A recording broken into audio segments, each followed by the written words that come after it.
Hey guys, Sullivan here in Philadelphia. I am heading out to the Potager to do the budget breakdown. Bring on the judgment. Let's go look at the hellebores because that gives me an extra 2 minutes to procrastinate going through the budget stuff.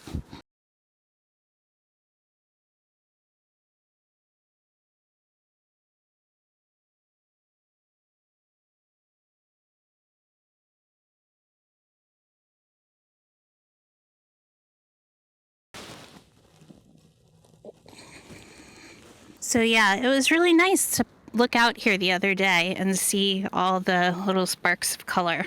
Oh, here we are in the greenhouse with 2/3 of the floor finished. I have to do some cuts, so I'm sort of taking my time with that. But it is 61 degrees in here. I have done a pretty good job, I think, keeping track of the expenses associated with this Potager renovation. And that's because I think sharing budgets for projects is important especially in YouTube. But you may have noticed that a lot of people don't share what things cost, and that's because there is an awful lot of judgment.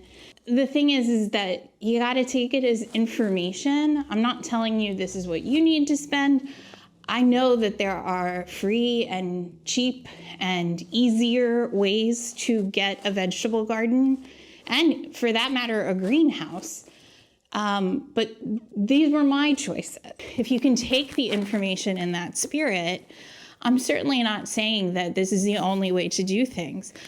I think there are other garden channels that can prove out that there's ways to do a greenhouse and landscape around it for hundreds of thousands of dollars, but they'll never tell you that that's how much it costs because I can't imagine the comments that they would get. I mean, that's really why people don't share. So, everybody has budgets, everybody has things that they think about and things that are important to them and things that they have to prioritize. You can watch last week where I talked about it from 1 year since I came out here and looked at the mess. I had some real priorities that I needed to tackle here. And my budget wasn't really pulled out of the air so much as I knew what my husband felt was a reasonable amount of money to spend on a shed.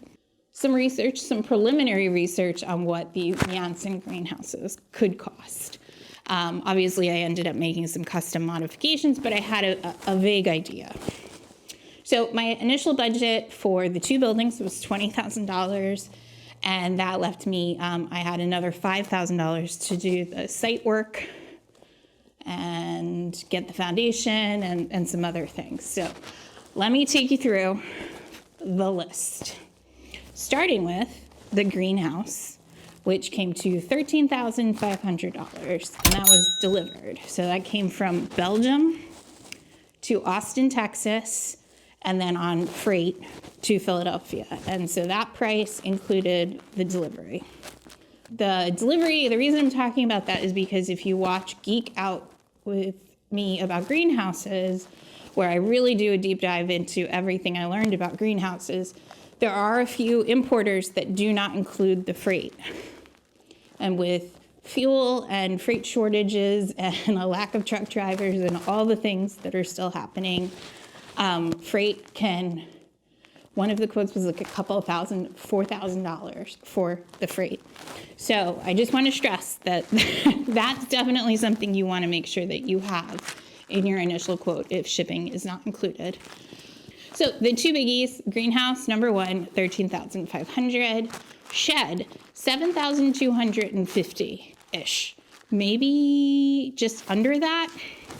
Again, Pennsylvania sales tax included in that, and delivery within the city of Philadelphia was an additional fee. I don't live in one of the congested colonial era pockets of the city, but I imagine these are probably pretty hard to move into a townhouse backyard. So those were the 2 biggies. I had already spent $21,000 of my budget.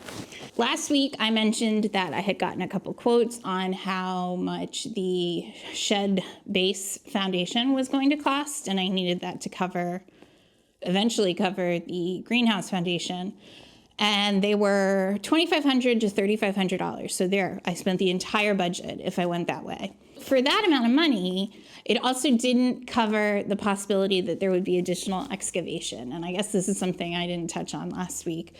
But once I heard that there might be additional fees if they hit roots, and I think we all know based on last week's video, I definitely hit some roots, it could have skyrocketed from there.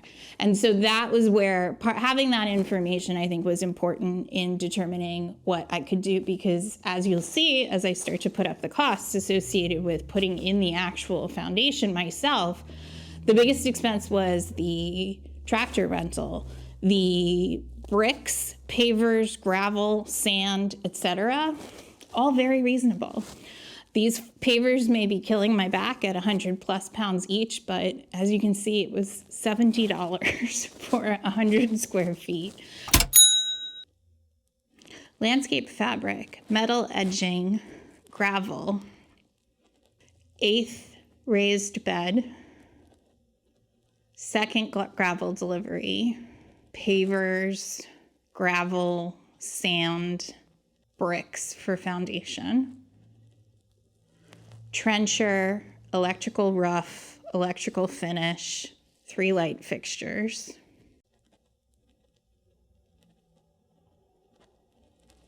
shed painting.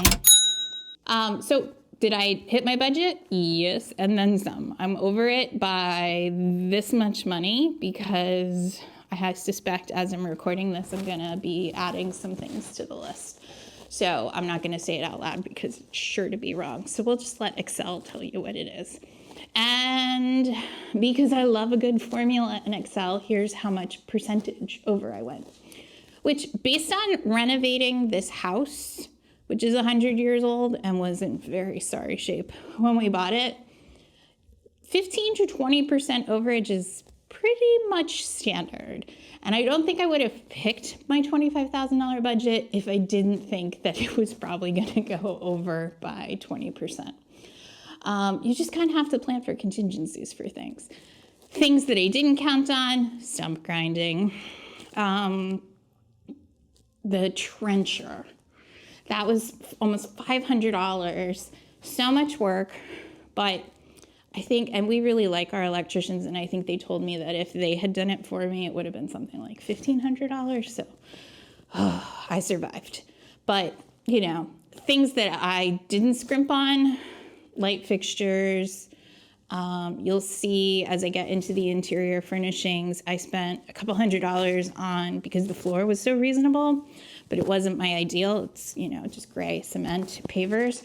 I'm staining them.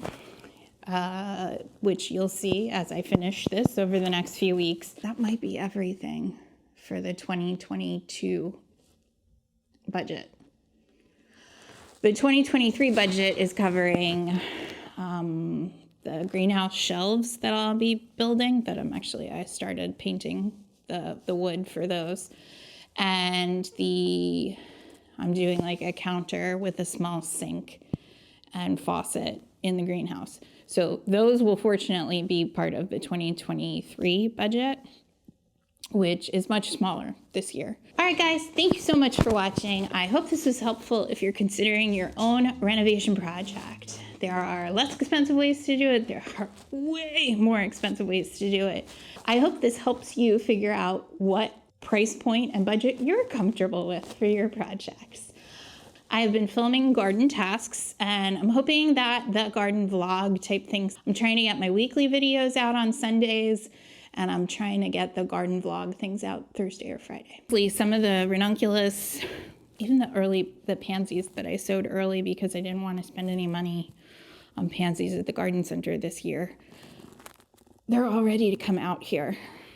And in all honesty, the ranunculus and the anemones could probably go out in the ground, but now we're getting snow, and it seems very mean bordering on abusive to take the plants from the cozy environment of the basement and let them skip the greenhouse and go straight into the ground. So that means I have to finish this video, finish the flooring so that I can start putting some shelves up in here so that I can start moving plants out here. I could put some temporary folding racks and things, but as I said, I'm staining the pavers, so it's a whole lot of moving parts.